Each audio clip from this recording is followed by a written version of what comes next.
Bismillah, Assalamualaikum warahmatullahi wabarakatuh. Nama saya Aslam Zulaimi, NIM 210103081, akan membawakan pengertian dari maqasidul ibadah yang kedua, yaitu kurban, zakat, dan wakaf. Kita masuk pembahasan pertama, yaitu kurban. Kurban berasal dari bahasa Arab, yaitu qurban, yang artinya dekat. Secara bahasa, kurban adalah mendekatkan diri kepada Allah, sedangkan menurut syara, kurban adalah ibadah untuk mendekatkan diri pada Allah Subhanahu wa taala. Definisi kurban secara terminologi yang diajukan oleh beberapa ahli fikih, yaitu ada dari Wahbah Az-Zuhaili, menyatakan kurban adalah menyembelih hewan tertentu dengan niat mendekatkan diri kepada Allah pada waktu yang telah ditentukan. Dari definisi tersebut dapat diambil pokok-pokok pikiran tentang ibadah kurban sebagai berikut. Binatang yang dikurbankan adalah binatang tertentu, yaitu dari jenis unta, sapi, kerbau, biri-biri, domba, kambing, serta yang sejenis dengannya. Waktu pelaksanaannya pada hari raya Idul Adha dan hari tasyrik, dan tujuannya adalah untuk mendekatkan diri kepada Allah Subhanahu wa taala.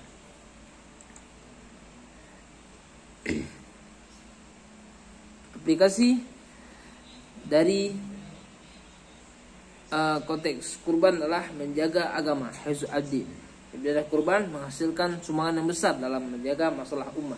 Allah Subhanahu wa taala menjadikan kurban sebagai salah satu ibadah dalam membangunkan syiar agamanya, serta mendidik hambanya agar lebih taqarrub kepadanya.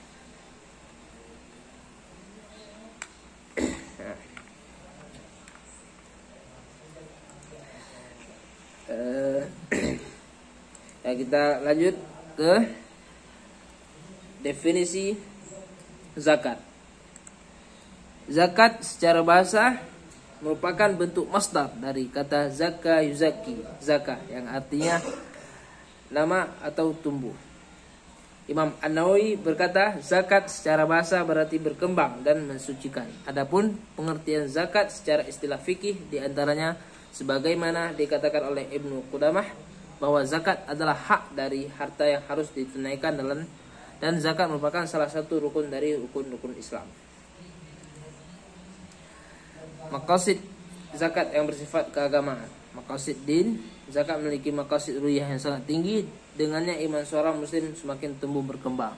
Adapun maqasid zakat yang bersifat keagamaan, yaitu sebagai bentuk ibadah kepada Allah Subhanahu wa taala dengan menunaikan kewajiban.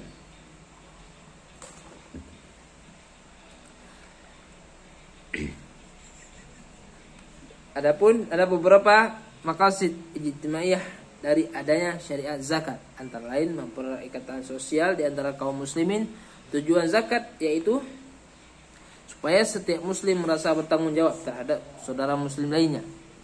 Yang kedua, merasakan apa yang mereka rasakan, sehingga ia melakukan hal yang dapat membantunya dan menjaganya dari pahitnya hidup, menyelesaikan problem-problem meminta-minta atau memberi atau meminta sumbangan di masyarakat. Yang ketiga, mengatasi problem kesenjangan sosial. Dan maqasid syariah zakat yaitu bersifat ekonomi.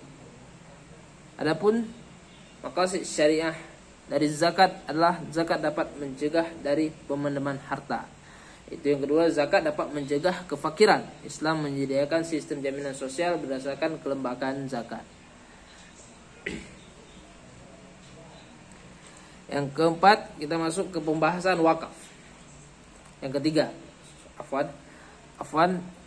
zakat yang telah saya sebutkan tadi itu merupakan penjabaran dari zakat tersebut. Yaitu kita masuk ke wakaf.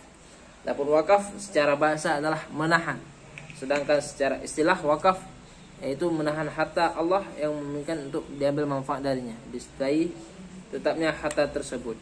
Dalam kalimat lain dapat dipahami sebagai penahanan harta sehingga tidak bisa diwarisi, dijual maupun dihibahkan, dan menyerahkan hasilnya kepada penerima wakaf. Wakaf merupakan perkara sunnah dan sangat dianjurkan. Wakaf memiliki maqasid atau tujuan yang mulia, yaitu tujuan tersebut dapat dibagi menjadi dua, yaitu tujuan umum syariat wakaf adalah mendapatkan serta menemukan sumber daya yang permanen dan berkelanjutan untuk mencapai tujuan yang diperbolehkan, yaitu untuk kemaslahatan bersama. Itu tujuan khususnya diantaranya wakaf menjamin harta menjadi kekal, dapat senantiasa dimanfaatkan untuk jangka waktu yang lama. Itu yang kedua, menjadi amal kebaikan dari wakaf kepada orang yang menerima wakaf, menerima manfaat dari wakaf tersebut. Dan yang ketiga, menjadi amal jariah oleh pihak yang berwakaf hingga ia wafat dan berada di alam kubur. Itu wakaf tersebut menjadi amal jariah pewakaf, karena pahalanya mengalir walaupun dia sudah tidak berada lagi di dunia ini, ya. Sebagai bentuk melaksanakan perintah Allah dan Nabi-Nya. Dan adapun dalam wakaf terdapat unsur tolong menolong dalam kebaikan untuk menanggung anak yatim, orang-orang fakir dan miskin. Dan wakaf merupakan bentuk amal ketaatan yang dapat mendekatkan pelakunya atau yang menunaikan wakaf kepada Allah Subhanahu wa taala. Adapun pendayagunaan zakat dan wakaf berdasarkan urutan maqasid al-khams, yaitu menjaga eksistensi agama, menjaga eksistensi akal, menjaga eksistensi diri dan nasab, dan menjaga eksistensi harta. Terima kasih. Billahi taufiq wa hidayah. Assalamualaikum warahmatullahi wabarakatuh.